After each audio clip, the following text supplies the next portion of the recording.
कोरबा के प्रतिष्ठित पत्रकार और साहित्यकार सुरेश रोहरा की गजल संग्रह मीर हूं या मीरा का विमोचन बाल्को के एक्सपर्ट क्लब में हुआ। कार्यक्रम में अतिथियों ने साहित्यकारों को बाल्को प्रबंधन की ओर से मिल रहे प्रोत्साहन को उत्कृष्ट बताया। कोरबा के प्रतिष्ठित पत्रकार और साहित्यकार सुरेश रोहरा के गजल संग्रह मीर हूं या मीरा का विमोचन बाल्को के कंपनी संवाद महाप्रबंधक श्री बी.के. श्रीवास्तव ने किया। इस अवसर पर लोक स्वर के संपादक श्री गेंदलाल शुक्ला ने कार्यक्रम की अध्यक्षता की। प्रसिद्ध समाज सेवी और चिंतक श्री ल.न. कड़वे, छत्तीसगढ़ इंडस्ट्रियल न्यूज के संपादक श्री दीपक कुमार पाचपोर, कोरबा बार एसोसिएशन के पूर्व अध्यक्ष श्री वी.के. शुक्ला, प्रसिद्ध कवयित्री डॉक्टर चंद्रावती नागेश्वर और श्रीमती अंजना ठाकुर और साहित्यकार श्री नरेश चंद्र नरेश विशिष्ट अतिथियों के तौर पर मौजूद थे। श्री श्रीवास्तव ने रोहरा की साहित्यिक रचना धर्मिता की भरपूर प्रशंसा की और उन्हें उज्जवल भविष्य की शुभकामनाएं दी। बाल्को ने हमेशा ये कोशिश करी है, जैसा आप लोगों ने भी कहा है और मैं ये मानता हूँ, बाल्को ने कोशिश करी है कि एल्युमिनियम के साथ साथ जो ये साहित्य और संस्कृति को भी कुछ बढ़ावा दिया जाए। आप जानते ही हैं कि मतलब हिंदी का यहाँ जो हिंदी दिवस मनाते हैं, जो अभी कवि सम्मेलन हुआ था और ऐसे आज का विमोचन समारोह या कई ऐसे पत्रिकाएँ हैं जहाँ पर हमारी कविताएँ भी छपती हैं और कई पुस्तकों के प्रकाशन में हम लोग सहयोग देते हैं। कार्यक्रम अध्यक्ष लोक स्वर के संपादक श्री गेंदलाल शुक्ला ने मीर हूं या मीरा की भाषा शिल्प की सराहना की। उन्होंने कहा कि श्री रोहरा में विषय को पकड़ने और उसे परिस्थितियों के अनुरूप नया आयाम देने की क्षमता है। बाल्को के संदर्भ में श्री शुक्ला ने कहा कि साहित्य के क्षेत्र में बाल्को का महत्वपूर्ण योगदान है। खासकर बाल्को के निजीकरण के बाद इसके पहले भी यहाँ पे साहित्यिक संस्थाएं थी, कार्यक्रम होते थे, लोगों को सहयोग भी मिलता था। बाल्को से ऐसी बात नहीं है, बहुत से आयोजन होते थे, हिंदी दिवस के आयोजन होते थे, दूसरे आयोजन होते थे। निजीकरण के बाद मुझको लगता है कि हम साहित्यकारों के लिए बाल्को और ज्यादा उत्साह हुआ है और कोरबा के साहित्यकारों को आगे बढ़ाने के लिए लगातार काम किया जा रहा है और बल्कि कोरबा से बाहर जाकर पूरे राज्य में भी ऐसे आयोजन हुए हैं जिनमें बाल्को का महत्वपूर्ण योगदान रहा है। मैं बाल्को से भी अपेक्षा करूंगा कि इस चीज को बना के रखें और एक अच्छी चीज को आगे बढ़ाने में अपना योगदान बनाएं। विशिष्ट अतिथि प्रसिद्ध समाज सेवी और चिंतक श्री ल.न. कड़वे ने श्री रोहरा को उनकी उत्कृष्ट कृति के लिए बधाई दी। उन्होंने यह भी कहा कि क्षेत्र की जनता के लिए वेदांत समूह और बाल्को द्वारा किया गया चतुर्दिक विकास महत्वपूर्ण है। वेदांता ग्रुप का क्षेत्र के जनता के लिए किया गया चतुर्दिक विकास, इसको नकारा नहीं जा सकता।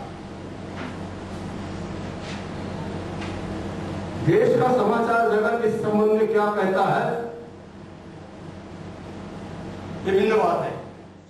छत्तीसगढ़ इंडस्ट्रियल न्यूज के संपादक श्री दीपक कुमार पाचपोर ने कहा कि श्री रोहरा ने गजल संग्रह प्रकाशित कर खूब हिम्मत का काम किया है। उनकी उच्च गुणवत्ता की गजलें उपेक्षितों और शोषितों की आवाज हैं।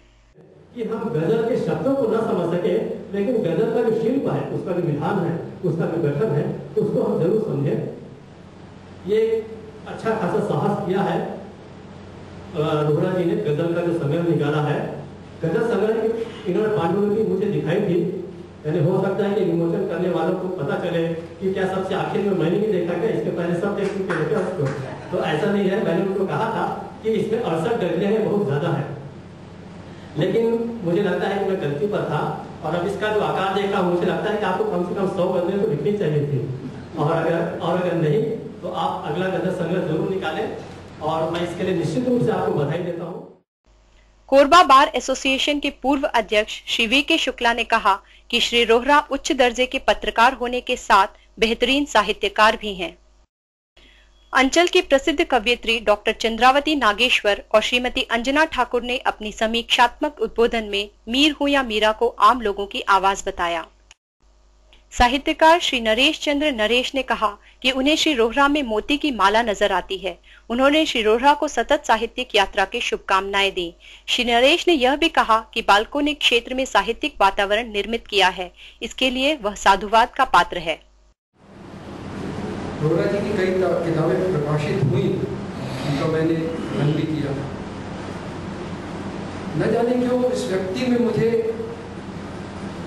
एक मोती की माला नजर आती है, और उस माला से एक एक मोती इस व्यक्ति का समाज के सामने जो आ रहा है वो शायद इसकी एक कड़ी है, मुझे मालूम नहीं कौन सी कड़ी, लेकिन जो भी आ रहा है मोती के रूप में आ रहा है। इस बालकों के प्रांगण में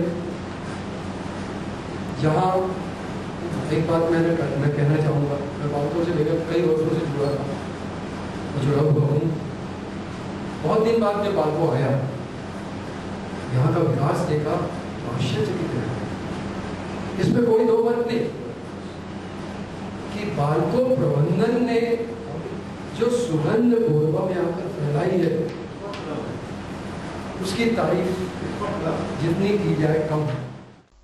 श्री रोहरा ने अपने उद्बोधन में साहित्यिक यात्रा की जानकारी दी।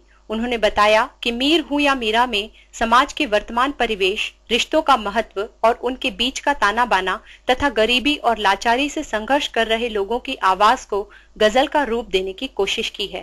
गजल जो होती है वो आम जन मानस के हृदय में जाकर बैठ जाती है। गजल की ये विशेषता होती है। तो गजल जब मैंने लिखी तो मैंने कहीं ना कहीं ये सोचा कि अगर मेरी इन 60-62 गजलों में से अगर 4 पंक्तियां भी लोगों को दिशा देने में अगर सार्थक भूमिका निभा पाई तो शायद मेरा ही जीवन सार्थक हो जाएगा और कहीं ना कहीं एक दिशा भी मिलेगी। और सचमुच मुझे बड़ी प्रसन्नता है कि जो भी हमने लिखा है कहीं ना कहीं वो समाज को जाकर के एक दिशा तो देता है। कार्यक्रम का संचालन करते हुए वरिष्ठ पत्रकार श्री सनंदधर दीवान ने आयोजन में सहयोग के लिए बालको प्रबंधन की प्रशंसा की। समाचार पत्र वीर छत्तीसगढ़ के संपादक श्री प्रकाश साहू ने आभार जताया।